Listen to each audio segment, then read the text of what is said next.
अयोध्या नगरी उस समय समृद्धि, धर्म और वैभव का केंद्र थी। सरयू नदी के पवित्र तट पर बसी इस भव्य नगरी पर इक्ष्वाकु का शासन था। वे एक न्यायप्रिय, धर्मनिष्ठ और प्रजावत्सल राजा थे। उनकी ख्याति दूर दूर तक फैली हुई थी। प्रजा उन्हें पिता के समान सम्मान देती थी और उनके शासन में राज्य निरंतर उन्नति कर रहा था। किंतु राजा इक्ष्वाकु के मन में एक चिंता थी। वे चाहते थे कि उनके बाद राज्य की बागडोर किसी ऐसे योग्य उत्तराधिकारी के हाथों में जाए जो धर्म, न्याय और राजधर्म का पालन करते हुए अयोध्या को और अधिक महान बनाए। आपके एक सब्सक्राइब से हमें ऐसी और अद्भुत कहानियां लाने की प्रेरणा मिलती है, इसलिए चैतन्य भक्ति संसार चैनल को अभी सब्सक्राइब करें। समय बीतने के साथ उनकी यह चिंता तब समाप्त हुई जब राजमहल में एक तेजस्वी पुत्र का जन्म हुआ। राजमहल में शुभ शंखनाद गूंज उठा। ऋषि मुनियों ने नवजात बालक को देखकर भविष्यवाणी की कि यह बालक महान गुणों से युक्त होगा और सूर्यवंश की कीर्ति को आगे बढ़ाएगा। उसका नाम रखा गया विकुक्षी। विकुक्षी का बचपन राजमहल के सुख सुविधाओं के बीच अवश्य बीता, लेकिन राजा इक्ष्वाकु ने कभी उन्हें विलासिता का आदी नहीं बनने दिया। वे चाहते थे कि उनका पुत्र एक आदर्श राजा बने, इसलिए छोटी आयु से ही विकुक्षी को अनुशासन, संयम और कर्तव्य का महत्व सिखाया गया। जैसे जैसे विकुक्षी बड़े होने लगे, उनके गुण प्रकट होने लगे। वे अन्य बच्चों की तुलना में अधिक जिज्ञासु और बुद्धिमान थे। वे हर विषय को गहराई से समझने का प्रयास करते थे। महल में आने वाले ऋषियों और विद्वानों से वे अनेक प्रश्न पूछते और उनकी बातों को ध्यानपूर्वक सुनते थे। जब उनकी शिक्षा प्रारंभ करने का समय आया, तब राजा इक्ष्वाकु ने राज्य के श्रेष्ठ आचार्यों और ऋषियों को उनकी शिक्षा का दायित्व सौंपा। गुरुकुल में विकुक्षी ने वेदों का अध्ययन किया। उन्होंने धर्म, नीति, सत्य, करुणा और कर्तव्य के सिद्धांतों को सीखा। ऋषि उन्हें बताते थे कि एक राजा की सबसे बड़ी शक्ति उसकी सेना नहीं, बल्कि उसका न्याय और चरित्र होता है। विकुक्षी केवल शास्त्रों तक ही सीमित नहीं रहे। उन्होंने राजनीति और राज्य संचालन की बारीकियां भी सीखी। उन्हें सिखाया गया कि किसी राज्य को समृद्ध बनाने के लिए प्रजा की आवश्यकताओं को समझना कितना आवश्यक है। वे कर व्यवस्था, प्रशासन, न्याय प्रणाली और कूटनीति का भी अध्ययन करने लगे। शिक्षा के साथ साथ युद्ध कला का प्रशिक्षण भी आरंभ हुआ। प्रतिदिन प्रातःकाल वे धनुष बाण का अभ्यास करते। धीरे धीरे वे इतने कुशल हो गए कि दूर स्थित लक्ष्य को भी आसानी से भेद देते थे। तलवारबाजी, भाला चलाना, घुड़सवारी और रथ संचालन में भी उन्होंने अद्भुत दक्षता प्राप्त कर ली। एक दिन उनके गुरु ने जंगल में एक परीक्षा ली। उन्होंने पेड़ की ऊंची शाखा पर एक कृत्रिम पक्षी रखा और सभी राजकुमारों को लक्ष्य भेदने का आदेश दिया। जब विकुक्षी की बारी आई तो गुरु ने पूछा, तुम्हें क्या दिखाई दे रहा है? विकुक्षी ने उत्तर दिया, गुरुदेव, मुझे केवल लक्ष्य दिखाई दे रहा है। उनकी एकाग्रता देखकर गुरु अत्यंत प्रसन्न हुए। उन्होंने कहा, जो व्यक्ति अपने लक्ष्य पर इतना केंद्रित रह सकता है, वही भविष्य में बड़ी सफलताएं प्राप्त करता है। विकुक्षी का हृदय दया और करुणा से भी भरा हुआ था। वे अक्सर राजमहल से निकलकर सामान्य लोगों के बीच जाते और उनकी समस्याएं सुनते थे। यदि किसी किसान की फसल नष्ट हो जाती या किसी गरीब परिवार को सहायता की आवश्यकता होती, तो वे तुरंत मदद करने का प्रयास करते। एक बार अयोध्या के निकट एक गांव में भयंकर सूखा पड़ गया। विकुक्षी ने स्वयं वहां जाकर लोगों की स्थिति देखी। उन्होंने राजा इक्ष्वाकु से अनुरोध किया कि उस क्षेत्र में अन्न और जल की व्यवस्था की जाए। उनकी संवेदनशीलता देखकर राजा को अपने पुत्र पर गर्व हुआ। समय के साथ विकुक्षी युवा हो गए। उनका तेज, साहस और ज्ञान देखकर पूरा राज्य प्रभावित था। मंत्रीगण, सेनापति और विद्वान सभी मानते थे कि वे भविष्य में एक महान शासक सिद्ध होंगे। राजा इक्ष्वाकु भी अब निश्चिंत होने लगे थे। वे महत्वपूर्ण राजकीय कार्यों में विकुक्षी को साथ रखते और उन्हें निर्णय लेने की प्रक्रिया समझाते। धीरे धीरे विकुक्षी प्रशासन की जिम्मेदारियां संभालने लगे और अपनी बुद्धिमानी से सभी का विश्वास जीत लिया। अयोध्या की प्रजा उन्हें भविष्य के राजा के रूप में देखने लगी थी। किसी को भी यह अनुमान नहीं था कि आने वाले समय में एक ऐसी घटना घटेगी जो विकुक्षी के जीवन की दिशा ही बदल देगी और उन्हें कठिन परीक्षा से गुजरना पड़ेगा। समय बीतता गया और राजकुमार विकुक्षी अब युवावस्था में प्रवेश कर चुके थे। उनकी वीरता, बुद्धिमत्ता और विनम्रता की चर्चा पूरे अयोध्या राज्य में होने लगी थी। प्रजा उन्हें भविष्य का आदर्श राजा मानती थी और राजा इक्ष्वाकु भी उन पर गर्व करते थे। एक वर्ष अयोध्या में राज्य की समृद्धि और प्रजा के कल्याण के लिए एक भव्य यज्ञ आयोजित करने का निर्णय लिया गया। देश विदेश से अनेक ऋषि, मुनि और विद्वान उस यज्ञ में आमंत्रित किए गए। यज्ञ की सभी तैयारियां बड़े उत्साह के साथ चल रही थी। यज्ञ के लिए आवश्यक सामग्री एकत्र की जा रही थी। उसी समय राजा इक्ष्वाकु ने विकुक्षी को बुलाया और कहा, पुत्र, इस महायज्ञ के लिए शास्त्रों के अनुसार वन से शुद्ध शिकार लाना आवश्यक है।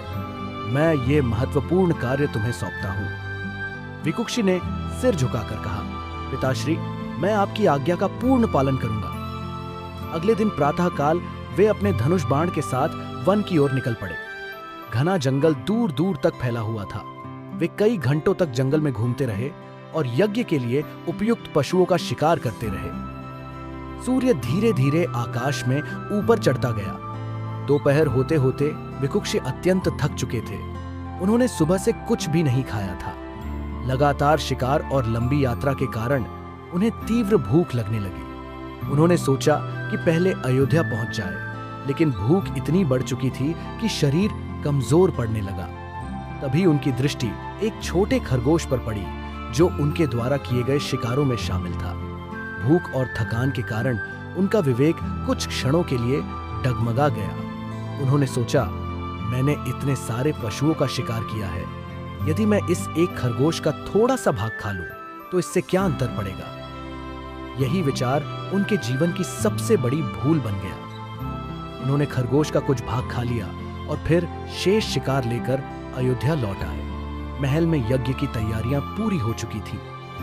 सभी ऋषि मुनि उपस्थित थे।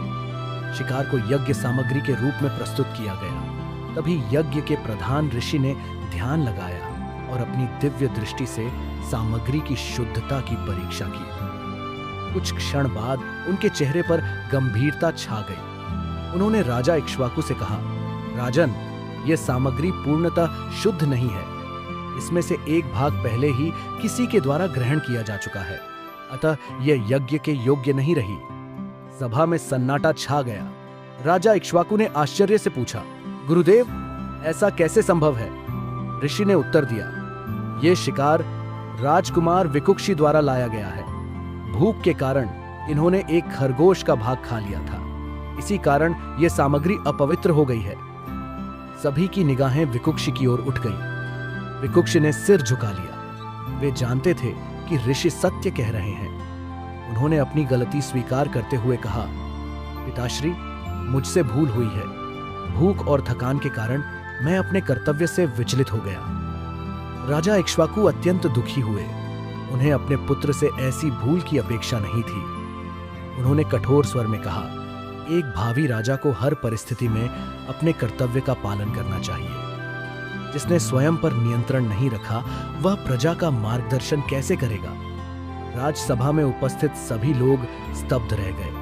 राजधर्म और यज्ञ की मर्यादा की रक्षा के लिए राजा इक्ष्वाकु ने विकुक्ष को राज्य से निष्कासित करने का निर्णय लिया। यह सुनकर विकुक्ष का हृदय टूट गया। उन्होंने कोई विरोध नहीं किया। वे जानते थे कि उन्होंने वास्तव में गलती की है। उसी घटना के कारण उन्हें एक नया नाम मिला, शशात, अर्थात जिसने शशक, खरगोश खाया हो। अगले ही दिन विकुक्षी अयोध्या छोड़कर वन की ओर चल पड़े। उनके मन में पश्चाताप था और आंखों में भविष्य की अनिश्चितता।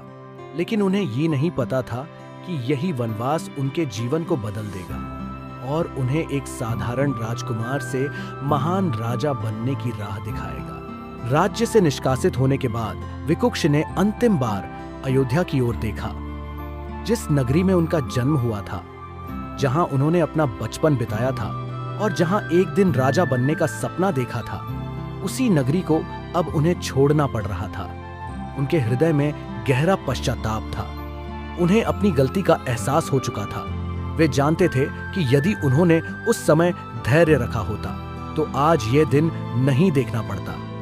वन की ओर बढ़ते हुए उन्होंने मन ही मन संकल्प लिया, मैं अपनी भूल का प्रायश्चित करूंगा और स्वयं को फिर से योग्य बनाऊंगा।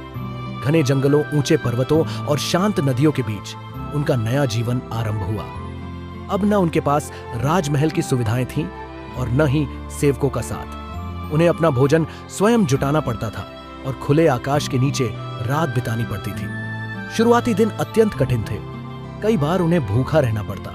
कभी तेज वर्षा उनका आश्रय छीन लेती तो कभी जंगली पशुओं की गर्जना रात भर उन्हें जागृत रखती। लेकिन इन्हीं कठिनाइयों ने उन्हें मजबूत बनाना शुरू कर दिया। एक दिन वन में उनकी भेंट एक वृद्ध ऋषि से हुई। ऋषि ने उनके चेहरे पर चिंता और पश्चाताप देखा। उन्होंने पूछा, पुत्र, तुम कौन हो और इस घने वन में अकेले क्यों भटक रहे हो? विकुक्ष ने विनम्रता पूर्वक अपनी पूरी कथा सुना दी। ऋषि मुस्कुराए और बोले, गलती करना मनुष्य का स्वभाव है, लेकिन अपनी गलती स्वीकार करना और उसे सुधारने का प्रयास करना महानता का लक्षण है। ये शब्द विकुक्षी के हृदय में उतर गए। उन्होंने ऋषि के आश्रम में रहकर सेवा करना शुरू कर दिया। वे आश्रम की सफाई करते, जल लाते, लकड़ियां एकत्र करते और आहार्षियों की सेवा करते। वर्षों तक उन्होंने तपस्या, संयम और आत्मचिंतन किया। धीरे धीरे उनका अहंकार समाप्त होने लगा। जो राजकुमार कभी राजसी वैभव में रहता था, वही अब साधारण वस्त्र पहनकर आर्षियों की सेवा में आनंद अनुभव करने लगा। वनवास के दौरान उन्होंने जीवन के अनेक सत्य सीखे। उन्होंने जाना कि शक्ति का वास्तविक अर्थ दूसरों पर शासन करना नहीं, बल्कि स्वयं पर नियंत्रण रखना है। उन्होंने समझा कि एक राजा का कर्तव्य केवल राज्य चलाना नहीं, बल्कि धर्म और मर्यादा की रक्षा करना भी है। उधर अयोध्या में समय अपनी गति से चलता रहा। राजा इक्ष्वाकु वृद्ध हो चुके थे। वर्षों पहले उन्होंने जो कठोर निर्णय लिया था, उसकी पीड़ा कहीं न कहीं उनके हृदय में भी थी। वे जानते थे कि विकुक्षी मूलतः एक योग्य और धर्मनिष्ठ युवक थे, जिन्होंने केवल एक क्षण की भूल की थी। समय बीतने के साथ राजा इक्ष्वाकु का स्वास्थ्य गिरने लगा। अंततः एक दिन उन्होंने अपने जीवन की अंतिम सांस ली। पूरे अयोध्या राज्य में शोक की लहर दौड़ गई। प्रजा अपने प्रिय राजा के निधन से दुखी थी। अब सबसे बड़ा प्रश्न यह था कि राज्य की बागडोर कौन संभालेगा। मंत्रियों, ऋषियों और विद्वानों की सभा बुलाई गई। लंबी चर्चा के बाद सभी एक मत हुए कि विकुक्षी ही अयोध्या के सबसे योग्य उत्तराधिकारी हैं। एक विशेष दूत मंडल उन्हें खोजने के लिए वन में भेजा गया। कई दिनों की खोज के बाद वे एक आश्रम में पहुंचे, जहां विकुक्षी तपस्या और सेवा में लगे हुए थे। दूतों ने उन्हें प्रणाम किया और कहा, राजकुमार, अयोध्या आपको पुकार रही है। महाराज इक्ष्वाकु अब इस संसार में नहीं है। राज्य को आपके नेतृत्व की आवश्यकता है। ये सुनकर विकुक्षी की आंखें नम हो गईं। उन्हें अपने पिता की याद आने लगी। कुछ क्षण मौन रहने के बाद उन्होंने आकाश की ओर देखा और मन ही मन अपने पिता को प्रणाम किया। फिर उन्होंने कहा, यदि यह मेरा कर्तव्य है तो मैं अवश्य लौटूंगा। कई वर्षों बाद विकुक्षी पुनः अयोध्या लौटे, लेकिन इस बार वे पहले जैसे राजकुमार नहीं थे। वनवास ने उन्हें अधिक धैर्यवान, विनम्र, बुद्धिमान और धर्मनिष्ठ बना दिया था। जब वे अयोध्या पहुंचे तो प्रजा ने उनका भव्य स्वागत किया। सड़कों पर फूल बरसाए गए, शंखनाद गूंज उठे और पूरी नगरी उत्सव में डूब गई। सभी जानते थे कि अब अयोध्या को एक ऐसा राजा मिलने वाला है जिसने जीवन की कठिन परीक्षाओं से सीख प्राप्त की है। राज तिलक की तैयारियां प्रारंभ हो गई और विकुक्षी एक नए अध्याय की ओर बढ़ने लगे। अयोध्या में उत्सव का वातावरण था। वर्षों के वनवास और तपस्या के बाद विकुक्षी अपने राज्य लौट चुके थे। राजमहल को फूलों और ध्वजों से सजाया गया था। सरयू के तट पर दीप जलाए गए थे और पूरी नगरी अपने नए राजा के स्वागत में उमड़ पड़ी थी। राज्य के प्रमुख, ऋषि, मुनि, मंत्री और सेनापति राजसभा में एकत्र हुए। शुभ मुहूर्त में वैदिक मंत्रों के बीच विकुक्षी का राज्य तिलक हुआ। जैसे ही उनके सिर पर मुकुट रखा गया, पूरी सभा महाराज विकुक्षी की जय के उद्घोष से गूंज उठी। लेकिन विकुक्षी के मन में घमंड नहीं था। उन्होंने सिंहासन पर बैठते ही कहा, मैं इस राज्य का स्वामी नहीं, बल्कि इसकी प्रजा का सेवक हूं। मेरा पहला धर्म प्रजा का सुख और न्याय है। उनके शब्द सुनकर सभी प्रसन्न हो उठे। राजा बनने के बाद विकुक्षी ने सबसे पहले राज्य की समस्याओं को समझने का प्रयास किया। वे अक्सर भेष बदलकर नगर और गांवों का भ्रमण करते। वे किसानों, व्यापारियों और सामान्य नागरिकों से सीधे बात करते और उनकी परेशानियां सुनते। एक बार उन्होंने देखा कि एक गांव में सिंचाई की उचित व्यवस्था नहीं है, जिसके कारण किसानों की फसलें नष्ट हो रही हैं। उन्होंने तुरंत नहरों और जलाशयों के निर्माण का आदेश दिया। कुछ ही वर्षों में वह क्षेत्र हरा भरा हो गया और किसानों की आय कई गुना बढ़ गई। विकुक्षी न्यायप्रिय शासक थे। उनकी राजसभा में अमीर और गरीब सभी को समान अधिकार प्राप्त था। यदि किसी व्यक्ति के साथ अन्याय होता तो राजा स्वयं उसकी बात सुनते थे। कहा जाता है कि एक बार एक गरीब किसान और एक धनी व्यापारी के बीच भूमि विवाद हुआ। सभी को लगा कि व्यापारी अपने धन के बल पर जीत जाएगा, लेकिन विकुक्षी ने निष्पक्ष जांच करवाई और निर्णय किसान के पक्ष में दिया, क्योंकि सत्य उसी के साथ था। उस दिन प्रजा का विश्वास अपने राजा पर और अधिक बढ़ गया। राजा विकुक्षी ने सेना को भी सुदृढ़ बनाया। उन्होंने सीमाओं की सुरक्षा के लिए नए किलों का निर्माण करवाया और सैनिकों को बेहतर प्रशिक्षण दिलाया। उनके नेतृत्व में अयोध्या की शक्ति और प्रतिष्ठा दूर दूर तक फैलने लगी। लेकिन वे केवल युद्ध और शक्ति में विश्वास नहीं करते थे। वे शांति और कूटनीति को अधिक महत्व देते थे। पड़ोसी राज्यों के साथ उन्होंने मैत्रीपूर्ण संबंध स्थापित किए, जिससे व्यापार और सांस्कृतिक आदान प्रदान बढ़ा। अयोध्या धीरे धीरे ज्ञान, धर्म और समृद्धि का केंद्र बन गई। ऋषि मुनियों का विशेष सम्मान किया जाता था। अनेक आश्रमों को राजकीय संरक्षण मिला। वेदों और शास्त्रों का अध्ययन बढ़ा और युवाओं को शिक्षा के नए अवसर प्राप्त हुए। समय के साथ विकुक्ष की ख्याति एक आदर्श शासक के रूप में फैल गई। लोग अक्सर कहते, जिस राजकुमार ने एक छोटी सी भूल के कारण वनवास सहा, वही आज धर्म और न्याय का सबसे बड़ा उदाहरण बन गया है। विकुक्षी स्वयं भी अपनी पुरानी गलती को कभी नहीं भूले। वे युवाओं को सिखाते थे कि जीवन में एक क्षण की असावधानी बड़े परिणाम ला सकती है, लेकिन सच्चा पश्चाताप और सत्कर्म व्यक्ति को फिर से महान बना सकते हैं। कई वर्षों तक उन्होंने अयोध्या पर सफलतापूर्वक शासन किया।